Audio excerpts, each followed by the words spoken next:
With that, I will begin my 6-minute affirmative now.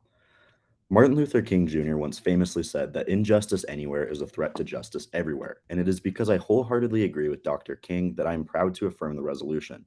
Resolved, the United States ought to become party to the United Nations Convention on the Law of the Sea and or the Rome Statute of the International Criminal Court, which I may also refer to as the ICC. I offer the value of justice, defined as to each their due, or justice as fairness. Prefer this because, according to Rawls, the basic liberties of a democratic regime are most firmly secured by this conception of justice. The best way to view justice is through Rawls' veil of ignorance, where individuals making decisions about the structure of society are placed behind a metaphorical veil that conceals specific knowledge about themselves, such as their social status, wealth, talents, or even their conception of what the good life entails. Thus, I offer the criterion of upholding Rawls' veil of ignorance. What this looks like in the context of this debate is that the judges must imagine themselves as if they're entering the world as a person of any race, nationality, or class and ask themselves if they feel that they will be treated fairly. First, I offer an observation. Because of the and or in the resolution, this means that the affirmative can win by affirming any part of the resolution. This is important because if I were to only argue about the ICC, the neg can't then win by arguing that the law of the sea is more important, because that ultimately affirms the resolution at hand. For this specific debate, the affirmative thesis is limited to only the ICC, and we believe that a world where the US is a part of the ICC is inherently more just and better for the ICC than a world without US membership. First, some definitions. According to the Oxford Dictionary, to become party to means to be involved in, or in this context, for the US to join, ratify, and recognize the jurisdiction of the court. The ICC, according to their charter, is an independent court that investigates and, where warranted, tries individuals charged with the gravest crimes of concern to the international community, those being genocide, war crimes, crimes against humanity, and the crime of aggression. The Rome Statute is the treaty that established and gave power to the ICC. Contention 1, global justice. Currently, there are 124 countries who have ratified the Rome Statute, which includes the majority of NATO member states. In the ICC's charter, they state that the goal of the court is to end impunity. However, the US does everything with impunity. According to the Global Times, between the end of World War II and 2001, there were 248 armed conflicts in 153 regions across the world, among which 201 were initiated by the US. Zooming in on one recent conflict in particular, a database of buried US war crimes called In the Dark found credible evidence of over 800 war crimes being committed in Afghanistan alone since 2001. Despite all of this, according to the American University Law Review, the Department of Justice has never utilized the Federal War Crimes Act to convict anyone of any crime. This act was passed to rival the ICC's Rome Statute. The rationale, according to the American University Law Review, was that the US was required to have an enforcement mechanism for war crimes under the Geneva Convention and was pressured during Rome Statute negotiations to create one. What this shows is that the US is essentially invincible when it comes to war crimes. Some may argue that the US holds service members accountable in military courts, but this is flawed on a few levels. First, logically speaking, justice isn't served when an organization investigates and prosecutes itself. It goes against the organization's interest. For example, when there's misconduct in a local police department, third-party investigators are overwhelmingly more likely to act on and find misconduct when compared to internal investigations. The same logic applies here. Empirically speaking, an example from the New Yorker was in 2005, a squad of Marines was hit by an explosive device, which killed a beloved corporal. In the hours that followed, Marines killed men, women, and children on the streets and nearby houses. 4 of those Marines were charged with murder.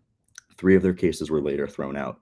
When the sergeant went to trial, he was allowed to plead guilty to a single count of negligent dereliction of duty. A judge demoted the sergeant in rank, which is essentially just a parking ticket, according to the sergeant's lawyer, and said that the sentence was meaningless.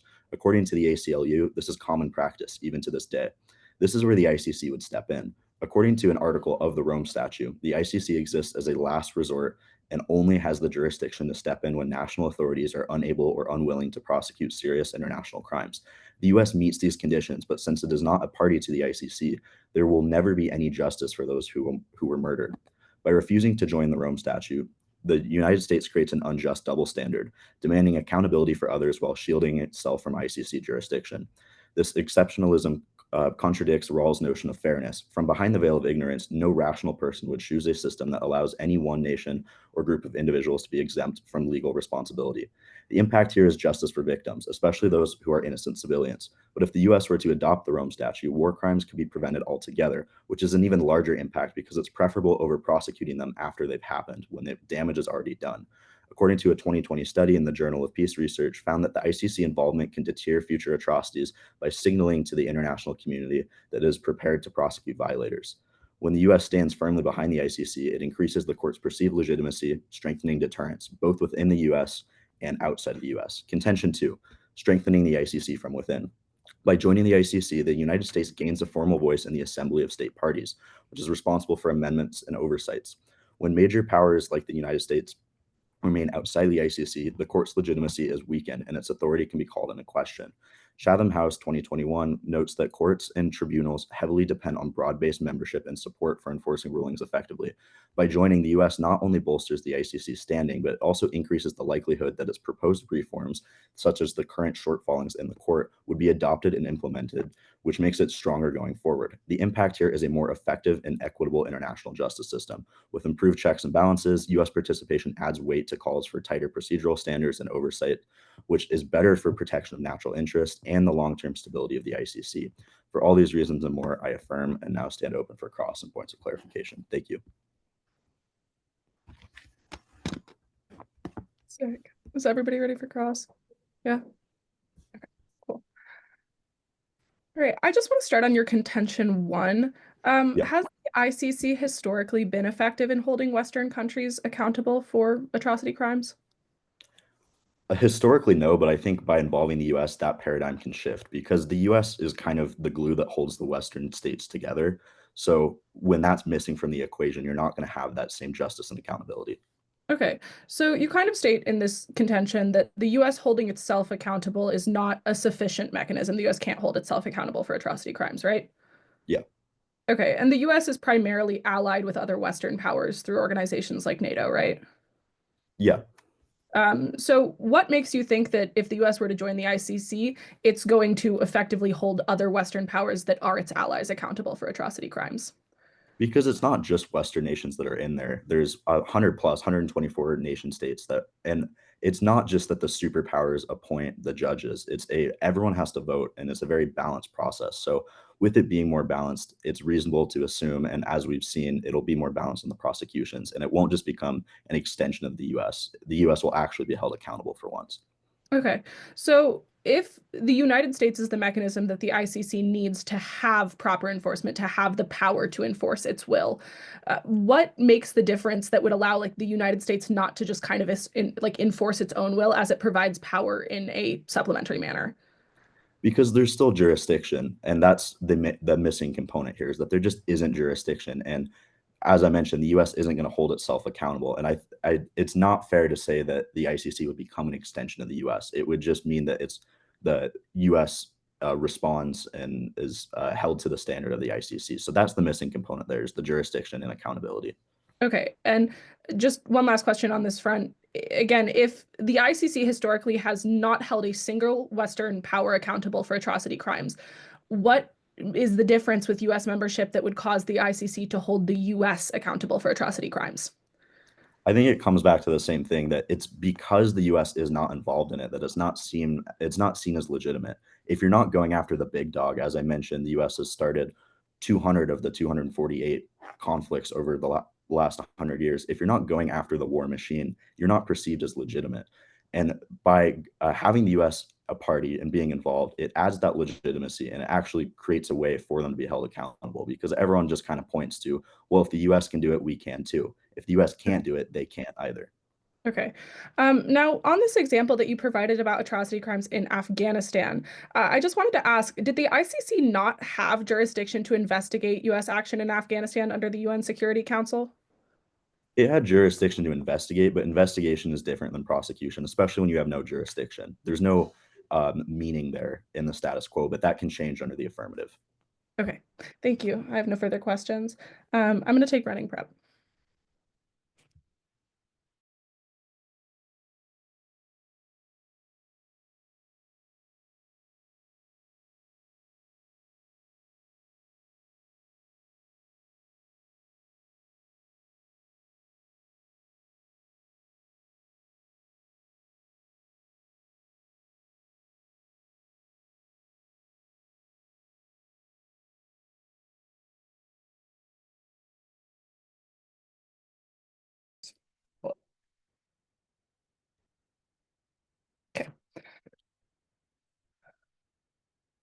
All right, everybody ready?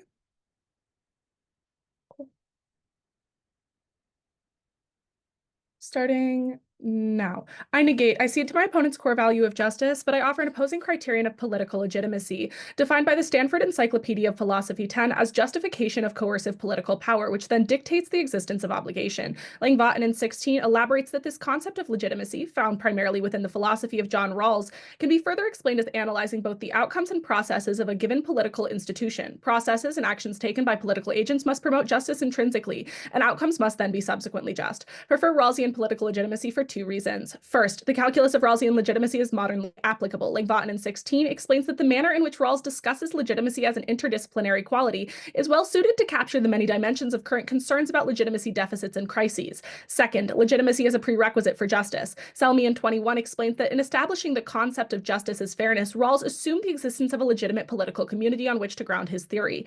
As such, it becomes clear that legitimacy, while not interchangeable with justice, is a necessary prerequisite for its presence. Contention 1. The ICC is fundamentally structurally flawed. Subpoint A. The ICC historically has engaged in selective prosecution. Empirical evidence shows a disproportionate focus by the ICC on the prosecution of African nations, despite widespread evidence of crimes elsewhere. Gang in 19. African countries account for the vast majority of investigations and prosecutions by the International Criminal Court, regardless of the contracting situation. The issue with selective prosecution is that it undermines the legitimacy of the court. Cristiano in 15. The main problem of selective prosecution is that it seems to violate a basic principle of natural justice, namely that cases ought to be treated alike. The selective prosecution of African nations reveals an embedded tendency for inconsistency and bias in the court. Lopez in 22. All but one defendant convicted at the International Criminal Court has been a black man. With these convictions, the ICC builds on a long history of criminalizing blackness. Proponents of the ICC have defended the radicalized nature of these prosecutions as simply a consequence of the court following its own rules.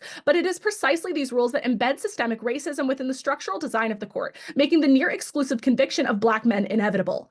Subpoint B. The ICC inherently favors the West. The fundamental structure of the ICC and the legal foundation on which it rests is settled in Eurocentric norms, leading to an inherent favor for the West in legal proceedings. Manley et al. In 23. The empirical data points to a significant problem for the ICC. The favoring of Western laws is impossible to ignore. The problem can be traced at least in part to the marginalization of global South legal systems from international law. Eurocentricity is an inherent part of the doctrine. International criminal justice can be said to likewise rest on an assumption that relevant legal sources are found largely in the American zonal trials after Nuremberg.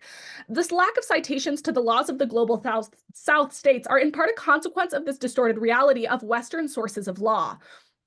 Contention 2. The U.S. joining the ICC creates domestic and international detriments. Subpoint A. Joining the ICC would fail to increase U.S. accountability. Roe in 21. The ICC's principle of complementarity allows individuals from developing countries to be disproportionately investigated in comparison to developed states.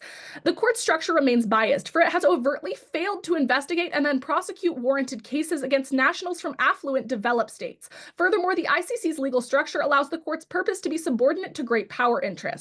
The ICC has failed to hold the U.S. accountable in the past. Gang in 19 elaborates. The United States has launched wars in Afghanistan and Iraq, and the crimes committed by them were widespread within the jurisdiction of the International Criminal Court. Regardless of whether the United States is a party to the Rome Statute or not, the International Criminal Court had investigative capabilities and powers during this period, but ultimately failed to investigate and try the United States. Subpoint B. The efficacy of the ICC will decrease with U.S. membership. The goals of U.S. membership appear antithetical to the fundamental values bolstered by the ICC. U.S. membership would further compromise the institutional integrity of the court. Wheeler in 22. The actions and statements of the last 5 presidential administrations suggest that they have only been interested in engaging with the court as a tool to be used against others rather than a real instrument designed to combat impunity. The United States only believes in action against its enemies or citizens of those countries that it does not care about. When the United States or its friends are threatened with prosecution, it rejects that action as impermissible infringement on sovereignty. In the end, these two approaches are incompatible, and that leaves the court with a choice. It can either change its mission to secure American membership, or it can stay the course and continue to pursue its goal in ending impunity. The bottom line is that the ICC is structurally flawed and in need of significant reform. U.S. ascension to membership in the court will only further delegitimize the structure and fail to create increased accountability or legitimacy on the domestic level. For this reason, I negate. Now moving on to my opponent's case, starting off with the criterion of the veil of ignorance. Prefer the criterion of political legitimacy for two reasons. First, political legitimacy is actor specific. In this resolution, we're talking about the United States government, and we should use a weighing mechanism that is specific to the actions of government. But secondarily, political legitimacy is a fundamental prerequisite to justice. Under the Rawlsian framework proposed by my opponent, you can't have justice without a society in which to administrate justice. Political legitimacy becomes a fundamental prerequisite to achieving justice, and therefore we prefer political legitimacy. Now, moving on to my opponent's contention. One, about global justice. I have four responses. The first refers back to Gangan 19, which establishes that the United States has been in the jurisdiction of the ICC in the past. The ICC had the opportunity to prosecute the United States for atrocities committed in the Middle East under the United Nations Security Council, but they failed to do so as a result of Western bias. That brings me to my second attack. That's Manlian et al., which inherently states that the structure of the ICC intrinsically favors Western nations. Western nations evade prosecution while other nations don't.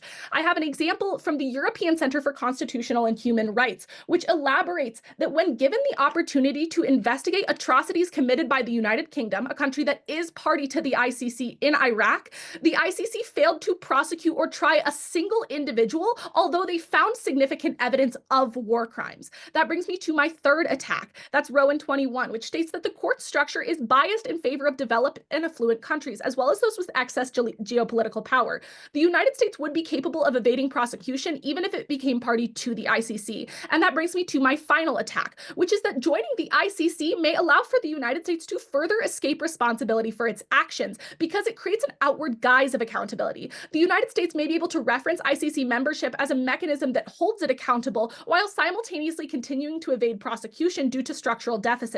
This would allow for the United States to further disguise illegitimate or immoral actions under the guise of ICC membership. Now, moving on to my opponent's contention two, I have two responses. The first is that United States membership would compromise the values-based integrity of the ICC. That's Wheeler in 22. The U.S. seeks to see the ICC as a tool to be weaponized, and U.S. membership would further compromise U.S. integrity. Second, if the U.S. joining the ICC was proposed to give the ICC more enforcement power, that might be potentially true, but it's not good because structural bias may present more harm than good. Causing the ICC to rely on U.S. power enforcement will give the U.S. undue power over the way that prosecutions play out in the court. For all of these reasons, I urge a negative ballot, and I'm open to cross-examination and points of clarification.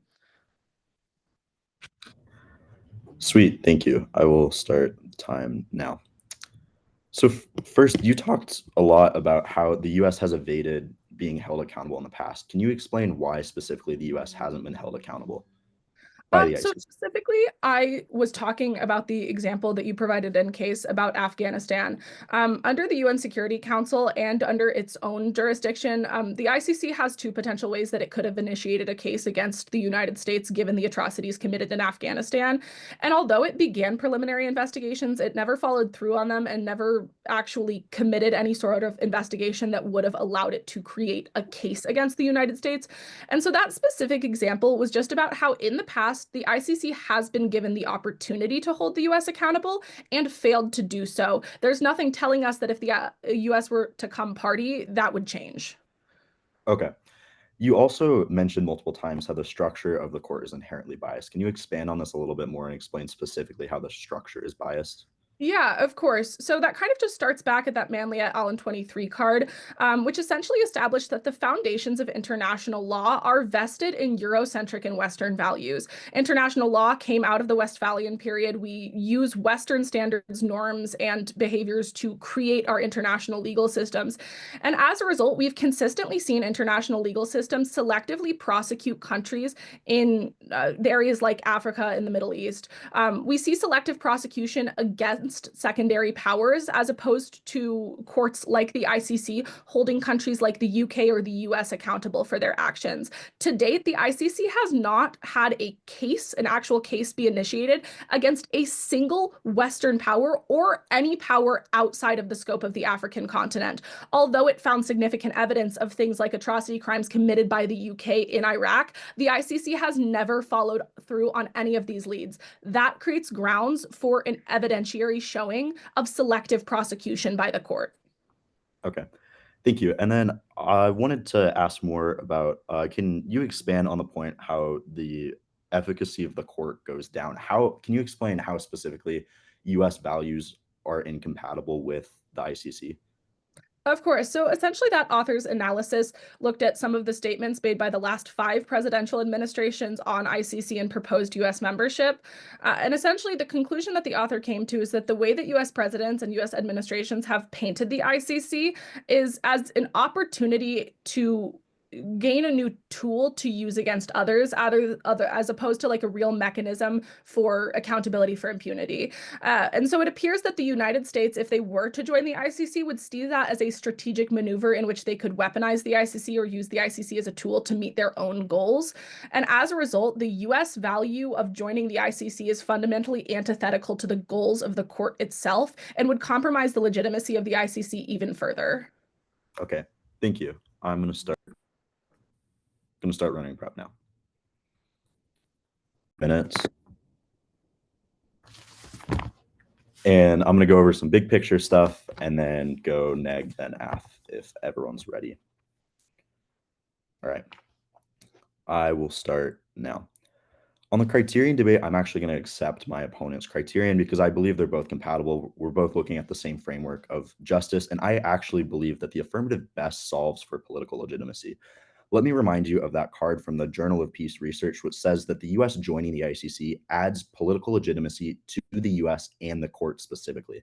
This is a win-win and shows how we totally hijacked this framework. It adds legitimacy to the court because right now, as I mentioned during cross-examination, the US is the big dog in war, yet it is not actually prosecuted, is not a part of this method of accountability, and because of that, it's exempted from everything, and the US doesn't actually have any stake in this. So we have more legitimacy when you have the big dog in the name of war actually being held accountable. And it also adds more legitimacy to the US itself because it gives this pushback of we can come after you. You're not invincible. And ultimately, that's why we better solve for this criterion of political legitimacy. Next, on my opponent's first contention, they talk about how the ICC is flawed. Specifically, they talk about selective prosecution, but I think that this is not as applicable as we think it is. And we can kind of turn this. For one, if you look at the makeup of the membership of the ICC, the largest region by and far of ICC members are African states. So when we're talking about what jurisdiction looks like, and jurisdiction only exists to those who are member states, of course, the largest represented region of member states is going to have the most representation in prosecution, especially with conflict in the region. And while I agree there are flaws in the ICC, I've mentioned in my own case how the US becoming a party can best solve that because any changes are advanced via through membership. But it's important to say that this is kind of a false equivalency because you're bound to have more inquiries and more prosecutions of a region that is more represented in terms of conflict and in terms of membership. So we can't just say that this is what it's going to look like in the future. Next, my opponent talks about how they favor the West, and this is because the US currently can bail people out. They give the response to my example of Afghanistan, saying that we had the opportunity to be held accountable and we weren't. But that's because the US had bilateral agreements with their allies saying do not hold the US accountable, which would not exist in a world where the US is a member of the ICC. They can skirt around that because they won't, not even that they'll skirt around it, they just won't have an incentive to try and not be held accountable because they will be held accountable. And that's the major point here that I believe that the negative is missing. And that's the piece of jurisdiction that currently the ICC does not have jurisdiction over the US. Just because they claim that they did during Afghanistan, because Afghanistan is a member state, doesn't necessarily mean anything if you can't directly hold the US accountable. There's no enforcement. And that only exists in the negative world. The only way to change this mode of no enforcement is by making the US a party to the ICC. Next, they talk about how the efficacy goes down, but this is kind of a contradiction because they talk about how it is built on Western ideals, yet those Western ideals aren't compatible with the US somehow. To me, it seems that it is quite compatible with the US and that there would be no weaponization there because of how it is balanced. Like I mentioned in cross-examination, all countries vote and appoint on members. It is a balanced court. Moving back over to my side of the flow, I kind of responded to a lot of these already. They talk about how the US has been in jurisdiction, and I responded how it really hasn't been in jurisdiction, but we can change that. That is the missing piece of the puzzle that the affirmative uniquely solves for, and that is the issue of jurisdiction. I already mentioned why the US wasn't prosecuted for Afghanistan. because of these bilateral agreements. And on the second contention, my opponent talks about how it compromises the integrity of the court. And they claim that the US actually could have, that the court could have more power. And they said that this is a bad thing for the US. But it is a balanced court with 124 member states. For the US to hijack it is just impossible with the way that the court's set up and is a very bad look for the US. So this just wouldn't happen. Ultimately, what we are missing here is jurisdiction and accountability. And that is the step towards peace. The only way to make that step is by voting with the affirmative and stepping towards a world with peace and accountability. Thank you. Perfect. I'm going to take my remaining minute and 30 seconds now.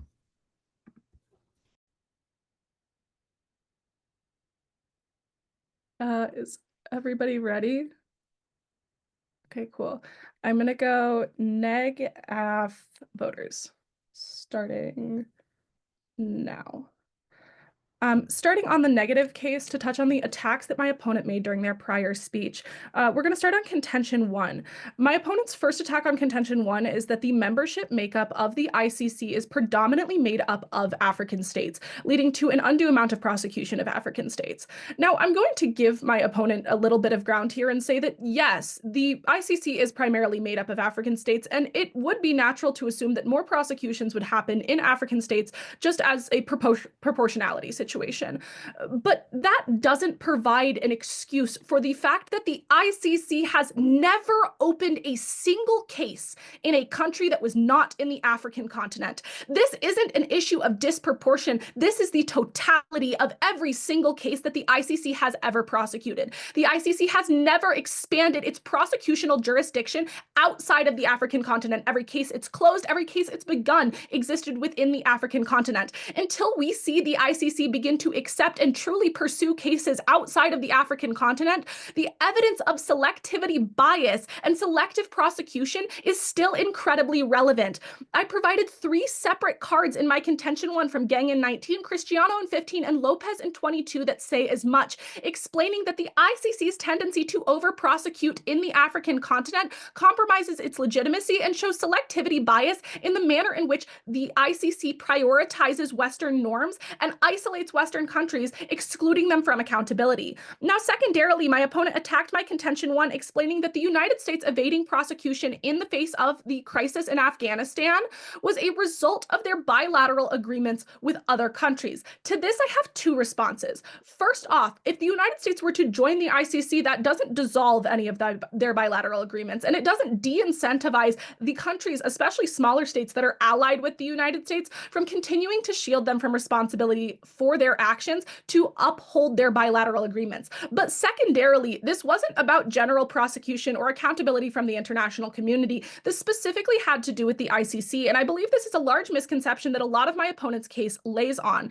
The ICC has jurisdiction in 3 ways. First, it has jurisdiction over referrals given by its member states, and it can prosecute and investigate within its member states. But second and third, the ICC also has jurisdiction of its own, and more importantly, jurisdiction granted by the UN Security Council. If the UN Security Council refers the ICC to an issue, the ICC can prosecute anywhere in the world. It doesn't matter if the country is party to the ICC. What matters is that the UN Security Council gave the referral. And in the case of Afghanistan, the ICC had jurisdiction over the US in this category. They were capable of conducting a full investigation and taking prosecutorial measures to hold the US accountable for the atrocity crimes committed in Afghanistan, but they didn't. And even if you don't take that, my opponent failed to touch on the point that the UK is party to the ICC, and the UK committed atrocity crimes in Iraq, which the ICC investigated and found evidence of. Yet the ICC never prosecuted the UK. Not a single official was ever held accountable for what happened in Iraq, despite the UK being party to the ICC. If that's not an example of Western dominance in the ICC, I don't know what is. Now, moving on to my contention 2, my opponent gave 1 attack here, and that was that Western ideals are compatible with US membership. And that's exactly the problem. The issue here is that the ICC is, number 1, already biased towards the West and allows affluent nations to to avoid prosecution, but that secondarily, the United States seeks to weaponize the ICC and will be able to do so as a result of their disproportionate geopolitical power. That's from Roe in 21 and Wheeler in 22. Now, moving on to the affirmative case. On my opponent's contention one, they just cross-apply the attacks made onto my case, and so just cross-apply my responses. I clarified the jurisdictional issue. The ICC has been able to prosecute the U.S. in the past and when it was unable to, but secondarily, the ICC has never held a single Western country accountable for its actions.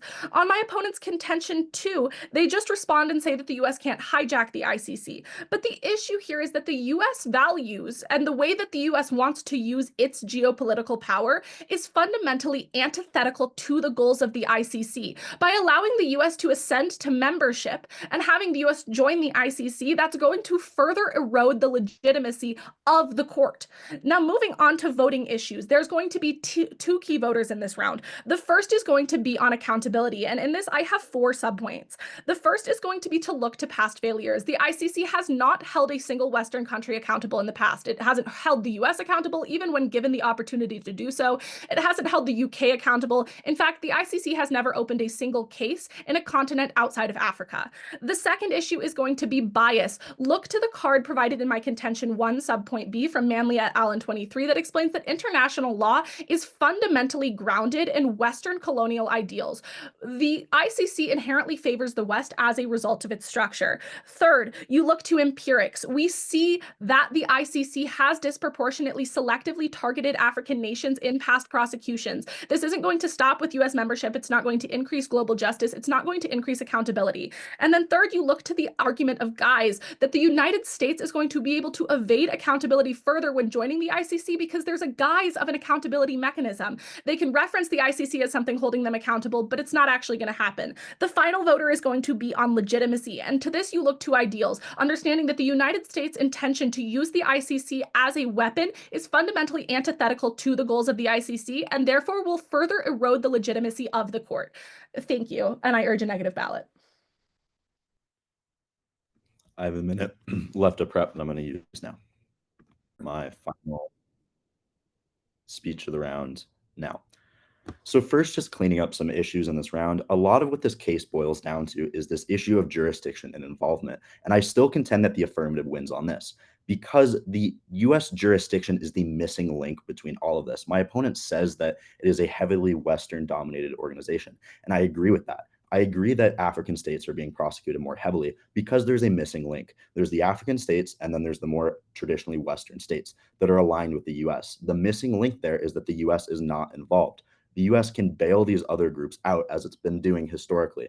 And as I mentioned, that wasn't really responded to. If the US does become party to this and they do play by the same rules, that link is gone. You can then prosecute the Western states. The whole reason that the Western states have not been prosecuted historically is because the US is not involved in the ICC. Now, on the issue of jurisdiction, yes, it is true that the ICC does have jurisdiction over the US, but it's in a very roundabout way. If you are not a direct member, there's no actual enforcement there. And my opponent says that all these bilateral agreements that the US had will continue to be in place. That is not true because those bilateral agreements are built around the idea that the ICC can't actually do anything. These bilateral agreements are if US citizens go abroad, these nations won't turn them in because the US knows if they're not a member of the ICC cannot arrest them unless they're abroad or in another country.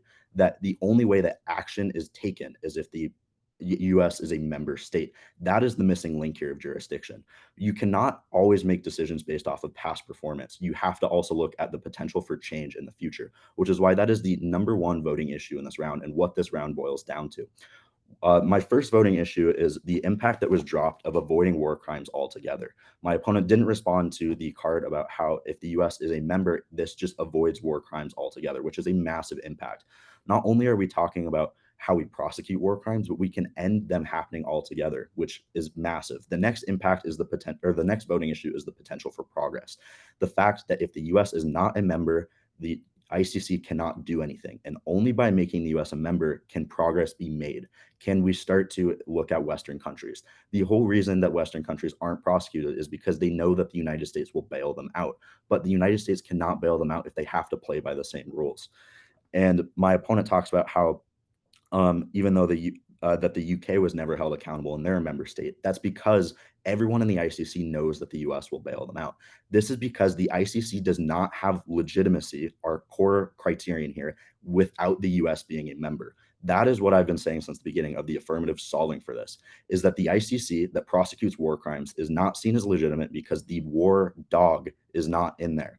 If the king of war, if the United States joins the ICC, this will have more legitimacy. There will actually be action and there will be peace, leading to a more just and more legitimate world, meaning that the only clear ballot here for change, for progress, and avoiding war crimes is the affirmative. Thank you.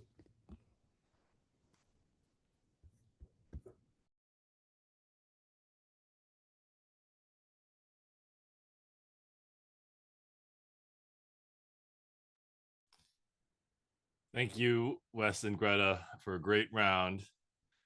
I hope everybody took good notes, flowed well. Give them some applause. So, what I'd like people to do is to send me, when you're ready, when you've reached a decision, send me that decision privately. Okay. Send me which side you think won, and maybe just a one sentence RFD, just a brief explanation for your decision. And I will tally it up and give the result, and then we'll have some discussion.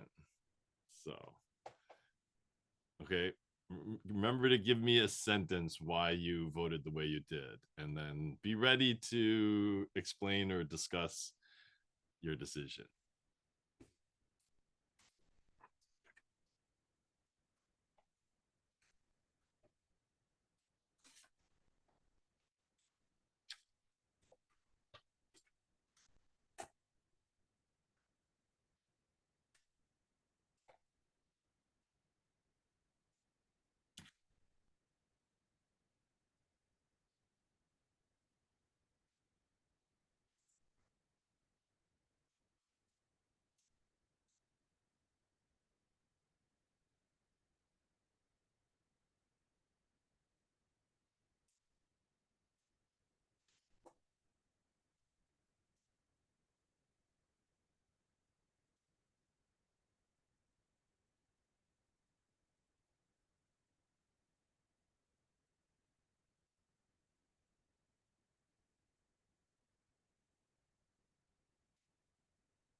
Okay.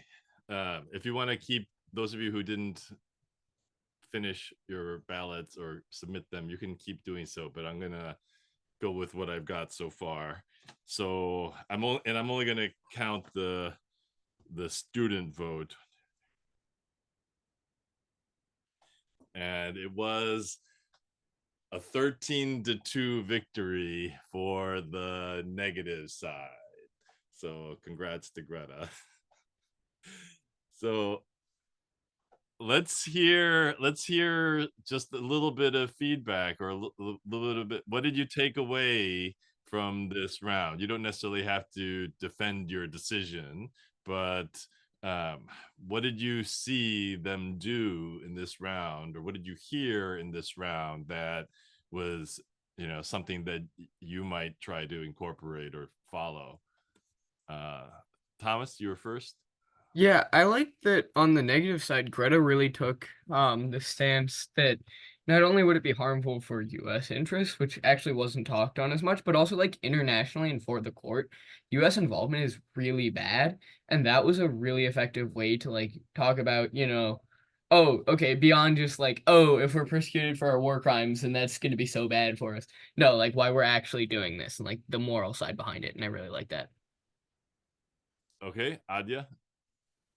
So something that I did really like is the way that Greta set up her key voting issues, especially for accountability. I think that there was a very clear narrative going on that Greta had from the beginning of her case all the way throughout. And another thing that I really liked that Wes did was bringing up the dropped impact of war crimes, which I thought was massive. I also like the way that both sides were able to play under political legitimacy. I think there was a fair amount of discussion on how the ICC's legitimacy would be strengthened as well as the United States, which I think not all of us were considering how the ICC could benefit from the United States when we initially saw this topic. So I appreciated the discussion of not just the United States, but as well as the general public and the world beyond. Casey. Okay, so I voted for Greta. The main reason why is related towards like the three different prongs of jurisdiction that the ICC has. For instance, the member states, the court itself, and the UN. I felt like by showing that the ICC can already trial the United States if they so want to, just hasn't done it at all, is a really good way of showing how the court is illegitimate. The only thing I wish that Wes talked about is on the UN Security Council, the United States has veto power to where I don't feel like the UN as a metric is a good, like, oh, yeah, we can trial through this because the US still has disproportionate power through there. But I think through the own court, it's still fine. Okay, Ria. So what I liked about Wes's case is that whenever he was talking in his contention one, I liked how he brought up like all the war crimes that the US has done, kind of like what Adia was saying. Because that set up his contention two really well. And I liked how he said that you could look into the future and see how all of this went. I think it was just like kind of a lack of evidence that didn't support exactly how it would work. Um, which I guess isn't the thing of LD, but that's something that, yeah. Okay, Ozzy.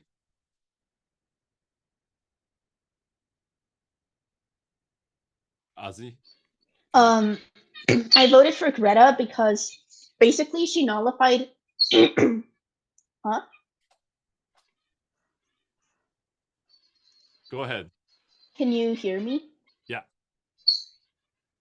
Yeah, my bad. So I voted for Greta because she basically nullified all affirmative impacts. Like he did bring up the dropped impact at the end about the war crimes, but I think that was effectively nullified with the ineffective prosecution and bias towards like the Western countries, and also that example of the UK. And her response with the bilateral agreements thing, she says that they can still continue even after the US becomes party to the ICC, which becomes like really crucial, and also that the the US is antithetical, which goes essentially entirely dropped throughout like the whole round. So basically what happens at the end is that the ask can access no impacts, and a lot of the neg impacts flow through. That makes the ICC less legitimate. I think that's a crucial term. Okay, Jeffrey.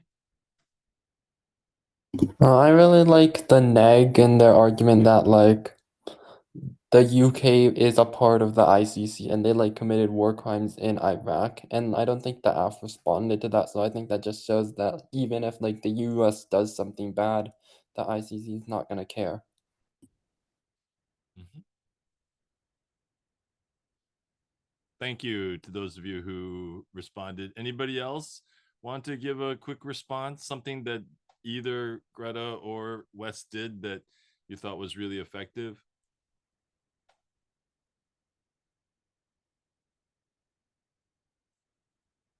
One general point that I wanted to make was that both of them spoke really clearly, I felt, and really had good word economy. If you listen closely, there was very little repetition to what they were saying. They said everything that needed to be said pretty much one time and one time well, and then moved on to their next point. I thought that the way that Greta did the voting issues, following up on that comment, I thought that was something I hadn't seen before, like really laying out the voting issue that strongly with subpoints in the voting issue. I thought was pretty impressive there and pretty effective there too. Yeah, I think that this was like a masterclass on conceding and collapsing. Yeah, picking up on that, I really liked how both debaters didn't really try to go for everything, but really tried to narrow the debate to what was important and really win what was key to the round. And I think that's really good lesson to pick up from them. One thing I was going to say was I sort of appreciated on the framework debate how Wes collapsed the framework debate. I thought that was a strategic move, and I don't know, I don't think that framework debate really would have benefited this round that much, just given like the similarities in the framework.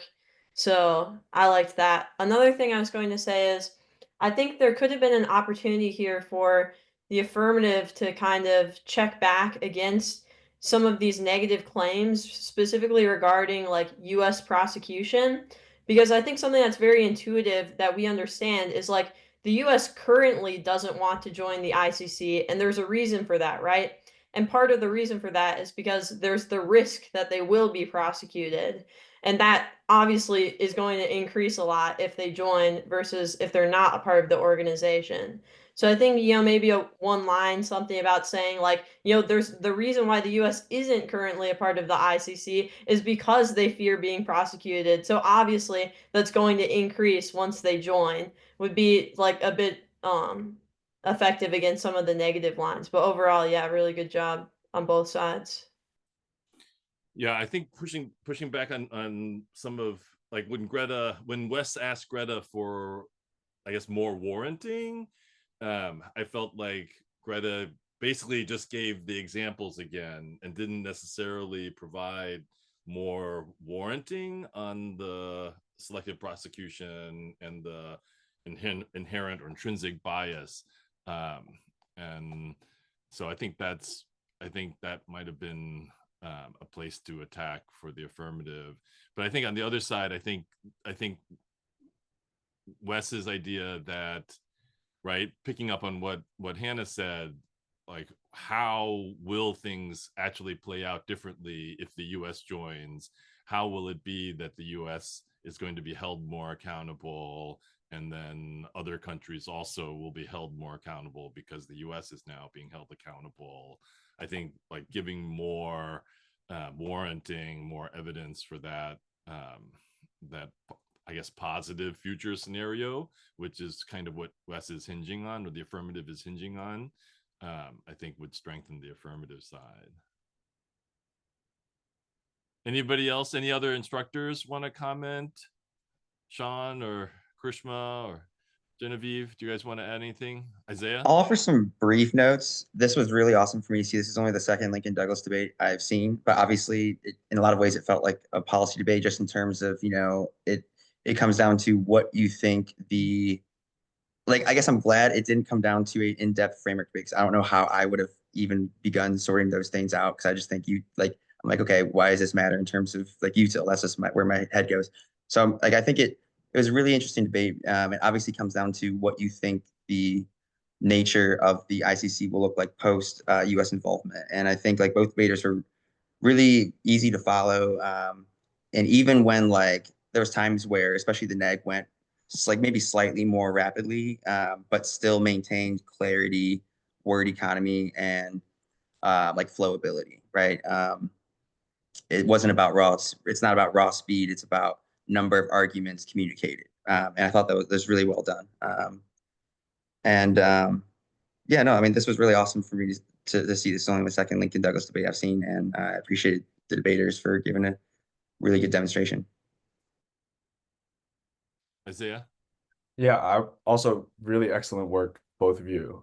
Very, very good job. I think that this topic is really interesting because, especially on the ICC side, it gets very symbolic. I think it's very kind of conceptual, and there's not a lot of hard consequential impacts to really turn to.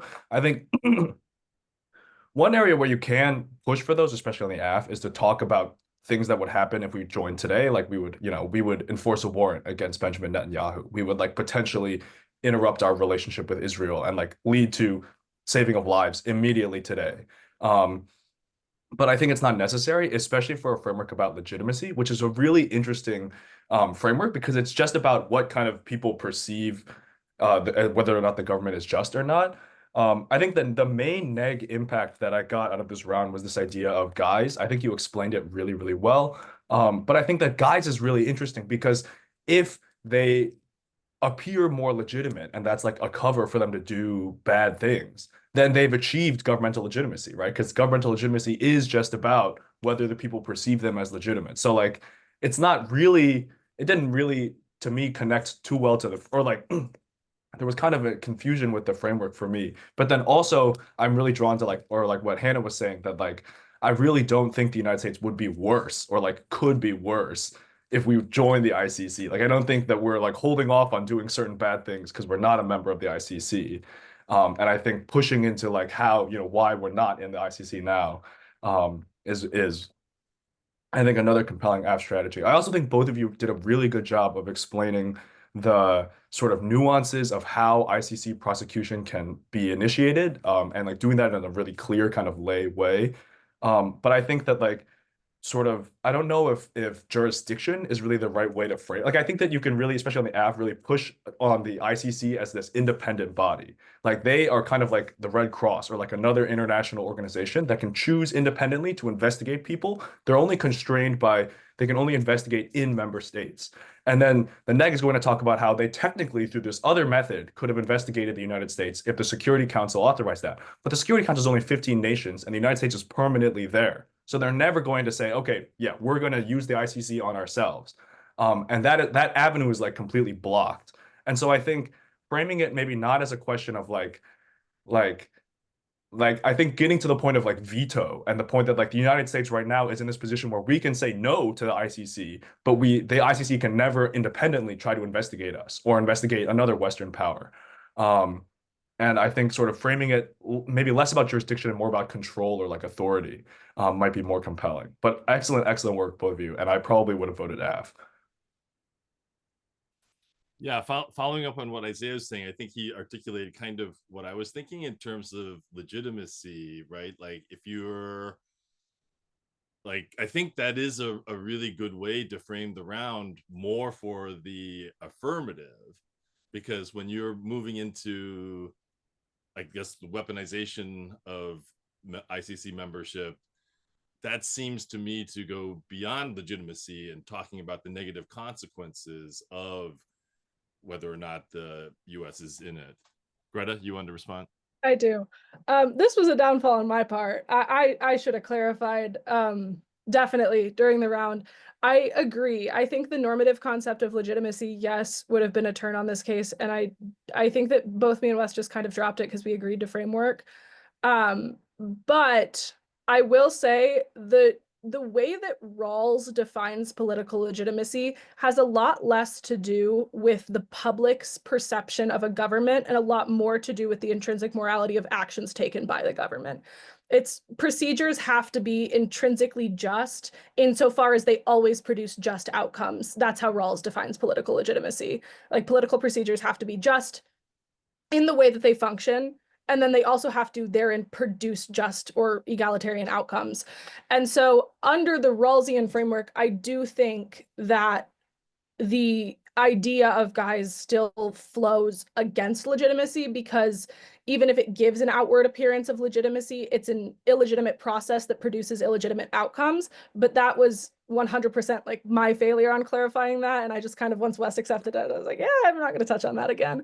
And so, yeah, but I will say, if any of you guys that are currently debating are interested in looking into like kind of an alternative, it's a lot more theoretical concept of legitimacy than what you normally hear, read on Rawls. Great. Thank you. Thank you again to both of you for debating. Okay. Anybody else want to say one last thing about the round? Oh wait, Jen, you can go. Okay. I'll make it brief because I agree with what mostly everyone has said, but I was also going to bring up what Hannah said about how Wes conceded to Greta's like the framework. And I think if you notice, both of them kind of did this throughout the round, and don't be afraid to do it. They both said like, oh, well, I do agree that my opponent's like argument does have some merit. So I think one thing I've seen like a lot of debaters do is that they think that they have to attack every single thing on the flow, or just, and like if they don't have time, they just say, well, this is not true. And then they just move on. So don't be afraid to like clump and even agree with your opponent in certain things. Like it's not considered a loss if you agree with your opponent's like value criterion, or you just kick yours to the curb. Like it's not considered like you won't lose if you do that, if that makes sense. So don't be afraid to do that, because like that I think is a very like strategic move. It saves you time, and it just like it just collapses the debate a lot better. I totally agree with that. I was gonna say something about grouping arguments together and how that just gets easier with a more robust word economy, but also something I wanted to point out was Greta's really clean extensions of evidence and how that can really back you in a debate. Like by the time you get to her last speech, you know the pieces of evidence that she's citing and how they're helping her argument. So I think that was just a really good example of how you don't need to keep slapping on new pieces of evidence. You can refer to the ones before and reword them in order to make them a stronger case in your defense. And I think she did a beautiful job doing that. Great. Yeah, sorry. Could I say one thing going off of that? Yeah. Okay, cool. I was just gonna say what Genevieve reminded me of is I think sometimes when I watch debates that you can tell when the debate is really being kind of dominated by the AF or the neg, and not in terms of who's winning, but in terms of how much time is spent on like each case or on certain arguments. And I started to feel sort of in this debate that a lot of it was spent on this idea that, you know, the ICC is like fundamentally flawed and selectively biased. And so Wes had to spend a lot of time kind of beating against that. But I felt like less of the affirmative independent arguments came forward, except for at the end when, you know, we had like this extension of an impact. But I think something that you should keep in mind when you're debating is to try not to let, you know, all of your time be spent kind of playing on your opponent's ground, and instead make sure to always be advancing your arguments at the same time. Yeah, that's a really good point too. Did any students have any questions they want to ask? Either of Wes or Greta or of other instructors?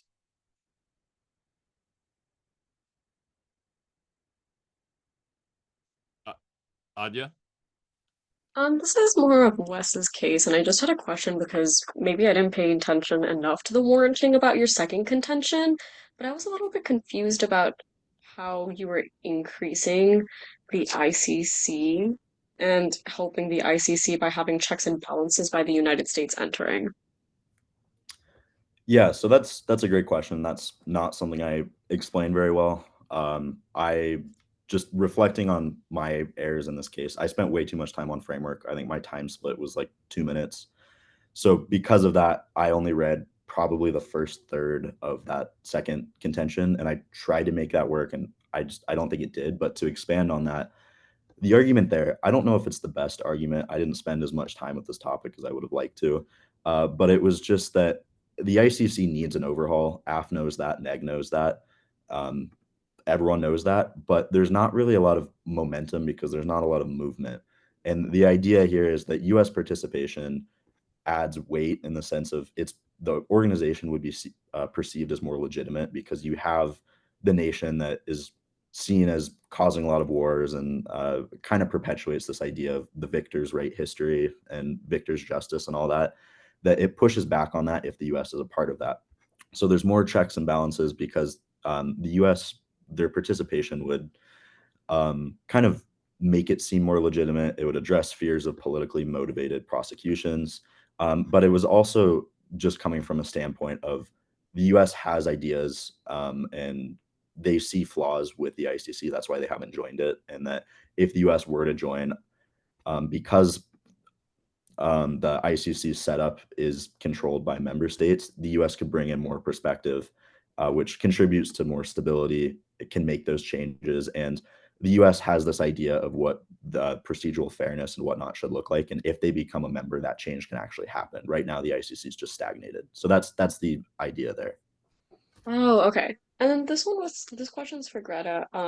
In your first contention, subpoint B, you mentioned something about how the assumption in American zones after Nuremberg went down, or something along those lines.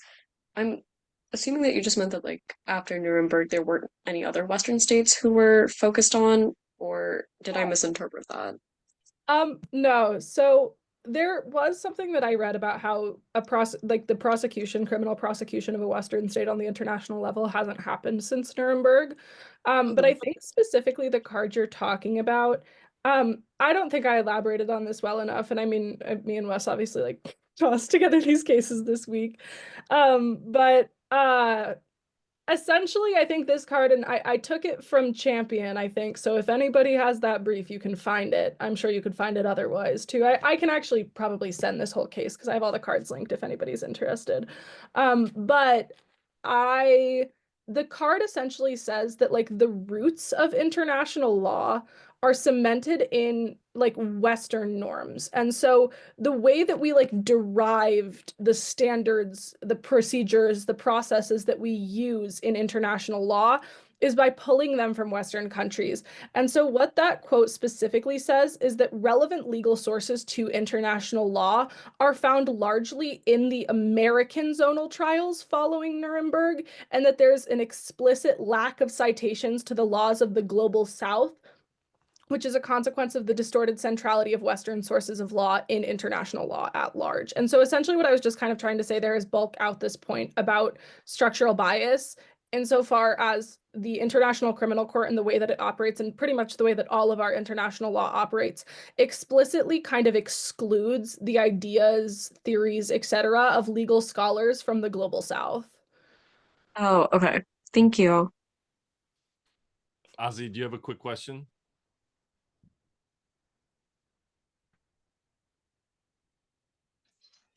I had two quick questions. The first one was for Wes. So in his rebuttal, he brought up this thing of bilateral agreements and the US bailing other countries out. So is there like any article or rule in the ICC saying that if the US were to become party, then they can't make these agreements anymore? So that's an argument I should have explained better. And that argument essentially is the agreements that the US has with other countries is essentially saying if our citizen is in your country and gets arrested, like for instance, the UK is a member of the ICC. If a US citizen or ex-service member, whoever is in the UK, and they're apprehended by the ICC, they cannot be apprehended in the US because they're not a member state. So the only other option that leaves for actual justice when it comes to actually prosecuting someone would be if they're in another territory. But the agreements that the US has with those other nations is to essentially not turn over the citizens, to refuse to do that.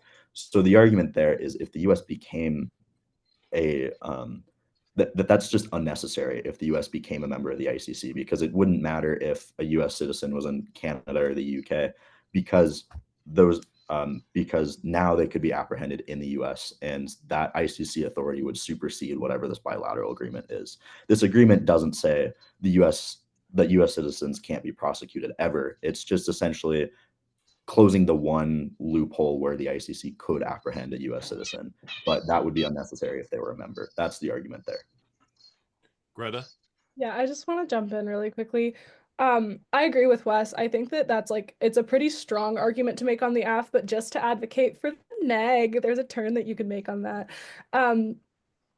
Essentially, I think I talked about this yesterday in my lecture on the ICC, but all international organizations, international legal organizations, and the ICC lack the capacity for physical force. So they don't have a military, there's no police force, there's no associated actual physical force that the ICC can use to apprehend an individual. What happens is that the ICC will turn to the pretrial courts for a warrant, the judges will approve it, and then they'll issue the warrant to the state. And so say like a warrant gets issued for a high-ranking US military official, it would be on the US then to apprehend that person and turn them over if we were party to the ICC.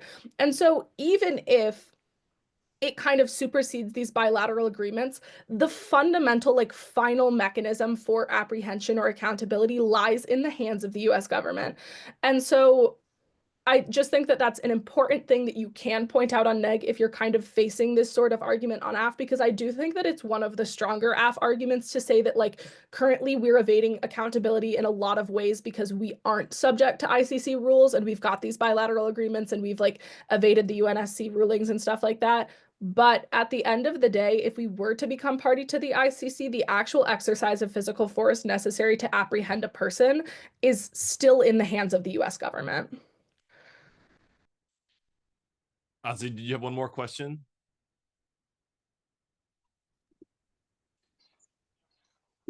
Yeah, thanks so much. That really cleared up the bilateral agreements thing. The other question is more like technical. So when I was listening to your rebuttals, there wasn't necessarily like a lot of cards or evidence besides what was originally in the case. So these are like mostly logical responses. In the Ohio traditional circuit, there's like a bunch of people who call out their opponents because, oh, you don't have evidence supporting this, or oh, this is just a logical response, or oh, we prefer studies over stories. So if you have like a logical response to something, like for example these bilateral agreements, and you get attacked because you don't have like any evidence, what should you do? I don't. Oh yeah, both of us can respond there. Wes, do you want to go first? Sure. Well, I think you should have evidence. That was a massive shortfall in my case, and a lot of that came down to the nature of how this case came together. Normally, I would have a lot more evidence. With that being said, logical arguments are strong, and I think I'm more inclined to make logical arguments because the type of debate I do now, you're not allowed to have evidence. It's 100% logical. But with that being said, I think you should always have evidence and empirics to back up what you're saying, but you can take general examples and apply those, and those are just as strong. Like, for instance, I gave the example of if a police station or if a police department gets in trouble, if they do an internal investigation, they're not going to have any real outcome as opposed to a third party. That's just a logical argument that most people know to be true. But if you notice, I made that argument in conjunction with, I then said, and an empirical example of this happening is, so that's more of, I guess, just bolstering the case and a bit of a rhetorical strategy, but always go for evidence. I'm a big fan of peer-reviewed evidence journals, that kind of thing. I give multiple lectures about that at camp. If I had more time and I was seriously debating this topic, I would spend all my time on JSTOR or something like that, some sort of database. Yeah, I'm gonna echo that. So I mean, we kind of got given this charge last week. So like, my case was written in the last couple days. Like, I think that both of us were kind of concentrated in on the evidence that we were able to find for the contention level. I think had it been like me and Wes actually debating this topic back when we were actually debating, we probably would have had a lot more cards in rebuttal. But what I will say is I think that it's definitely a very interesting strategy, and it's kind of hard to feel out when it's proper to extend a card, when it's proper to bring out a new card block, when it's proper to do some sort of example, and when it's proper to do just a logical reasoning argument. I agree with Wes. I think it's always good to have evidence, but I also think that logical arguments, like my entire argument about guys, didn't have any evidence to it, but logically you would assume that if the United States were to join the ICC, it would appear that there's an accountability mechanism. That's the whole argument that Wes is making. That's the whole argument that I'm making. But if, based on the empirical evidence I provided, that wouldn't actually tangibly lead to accountability, you can inherently infer that that's going to be dangerous. And so I think that it's totally fair to come to logical inferences based off of other pieces of evidence or things that you've read or things that you know.